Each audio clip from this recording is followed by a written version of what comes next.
Okay, hey everybody. Welcome back to Baking with Candy. Today we're going to be making a carrot cake. Um, so I am going to start off with my wet ingredients. So I need to mix my vegetable oil. I have 1 cup of vegetable oil, 1.5 cups of sugar, my eggs. I don't crack my eggs straight into the mixing bowl just in case they're not good or I crack an eggshell in there. So I'm gonna start mixing this while I get my vanilla together. And I use 2 teaspoons of vanilla. I also do not measure over the mixing bowl just in case I pour too much vanilla in my teaspoon. I have seen bakers do that.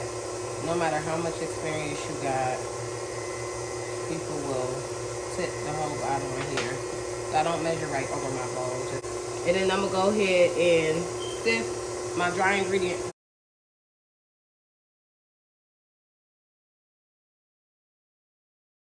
Pour everything into my sifter and sift it, and that sort of mixes it in as well. I'm just gonna dump my dry ingredients into the wet ingredients. Now, before I get to mixing my dry ingredients in, I'm just going to stir this a little bit so it don't fly all over the place.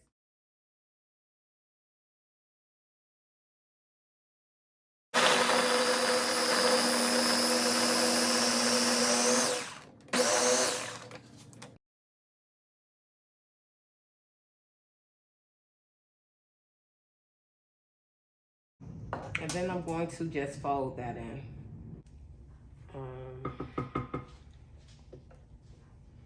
I'm just going to mix this in just a little bit on low speed. Now for the cake pans, I take a paper towel. I just have a half a paper towel, and I go around the sides and the bottom of the pan. Now, I've seen some people line it with parchment paper, and that's almost a better option, but I don't have time to do that right now. I am just going to take some flour and dump it in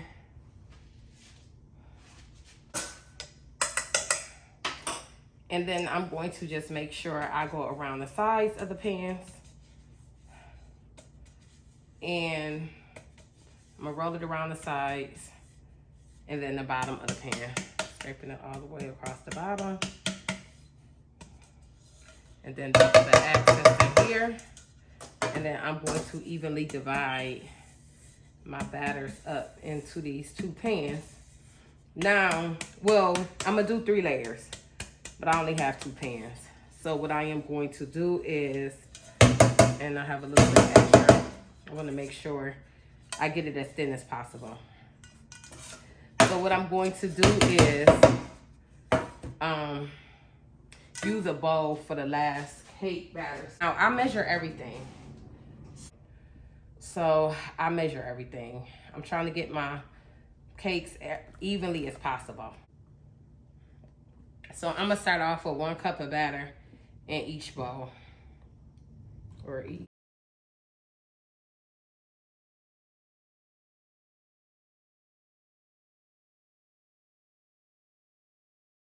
Now some people, you know, do they cake batters all at one time in one pan, and then they cut them. I don't do that because it takes longer to cook, and the sides is possibly burnt or cooked too much. Now this is a whole cup, but it's divided by a half. So I'm gonna eyeball this. I'm gonna put about a half a cup in each pan. I am going to take my bacon strips and I wet them. I soak them in water. As you can see, I rinse them out. Wring them out. And I am going to put these around the pans.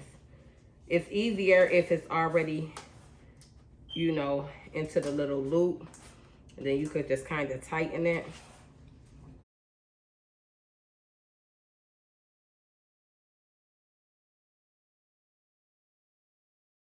In my oven, I bake everything on about 325.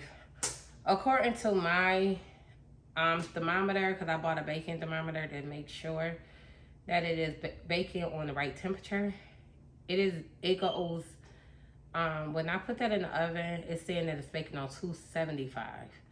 So, I guess in between 275 to 325, you can figure out what works best for you. Some people bake on 350.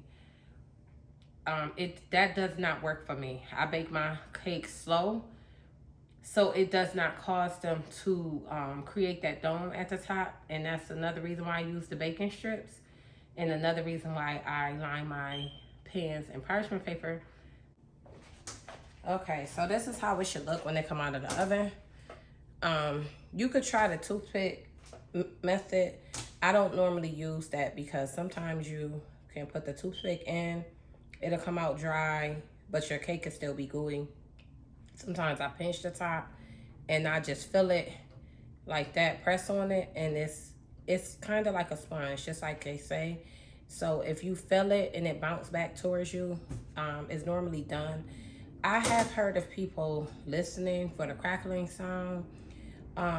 You can really hear it. I don't put my ear up to the cake. I have heard of some people burning their ear. But when you pull this cake out of the oven, if you press down on it, you can hear it. It'll like crackle. When it's crackling a lot, it may need to stay in there a little bit longer if you use that method. I don't really use that method either, but I do listen out for it. Soon as this cake just came out of the oven. It's probably been out of the oven about 2 minutes. When the cake comes out of the oven, I let it sit in this pan and cool for about 5-6 minutes. And then after that, I flip it out. If you leave it in there any longer, it'll start to sweat, and that's when it gets, sticky, and it'll stick to the pan. Onto my hand and just place it onto the rack.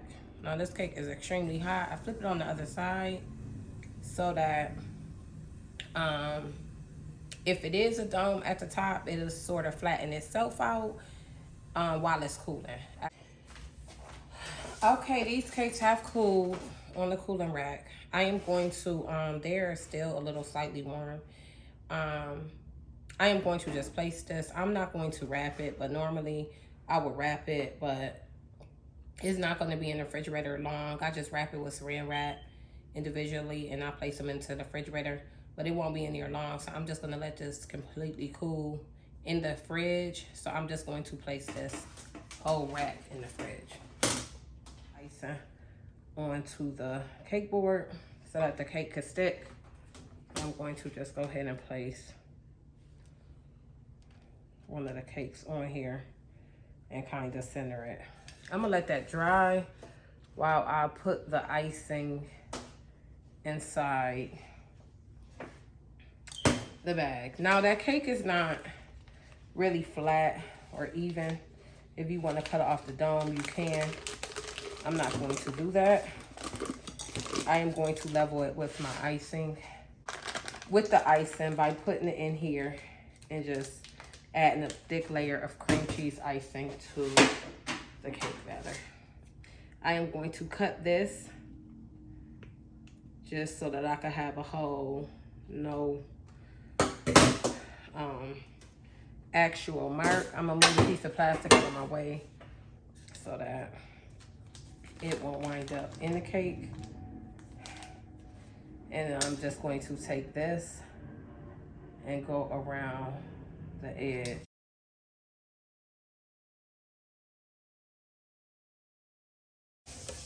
I am just going to smooth it out without taking much of it off, and kind of eyeballing it to make sure that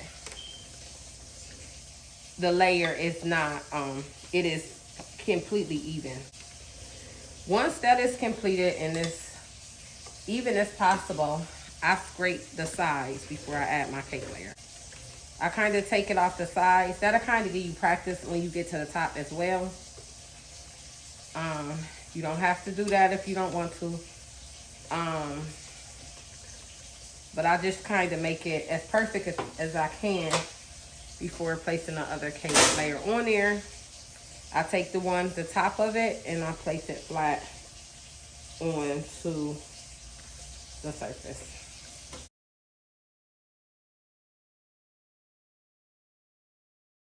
Okay, so what I did is I got some hot water here to place my spatula in when I get ready to smooth the cake. I also got a couple of cake crumbs in my icing. You don't want to do that. Get cake crumbs in your icing. So if you want to get a separate bowl for the part that you scrape off of the cake, you could do that as well. I'm just gonna scrape it on my table and get crumbs out because I am going to eventually mix this back up. And when I do, because I put it back in the bowl, I'm not going to scrape the sides. I'm just going to mix what's down at the bottom. Okay, so this is nice and flat. This is nice and flat. I flipped it. When I flipped it out, I flipped it over. So the bottom was at the top. So it kind of flattened out from the heat a little bit.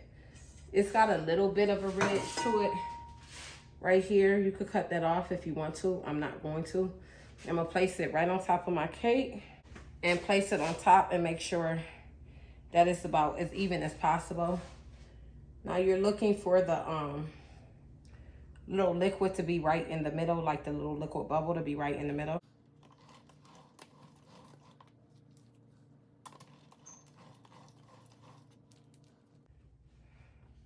I'm gonna take my offset spatula and smooth out the top first. I'm gonna place this in the water just to clean that off. And I'm gonna use this towel to keep cleaning my spatula as I go. You don't want no icing on this part on your spatula ever. So, like I said, this is a little thick.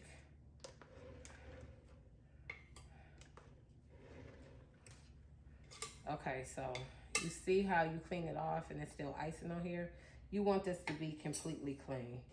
I've seen people use the scraper, the bench scraper, and clean it like that. And even on the edges, it's still icing. I wiped that off before I do my next wipe. If you do not do that, you will start to see these little lips of icing form.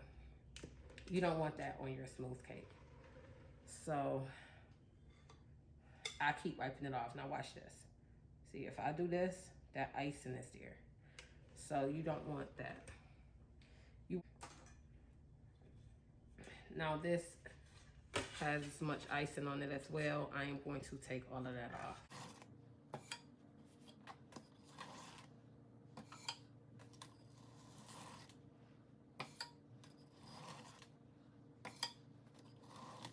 I'm gonna take my spatula, my offset spatula, and plug in the top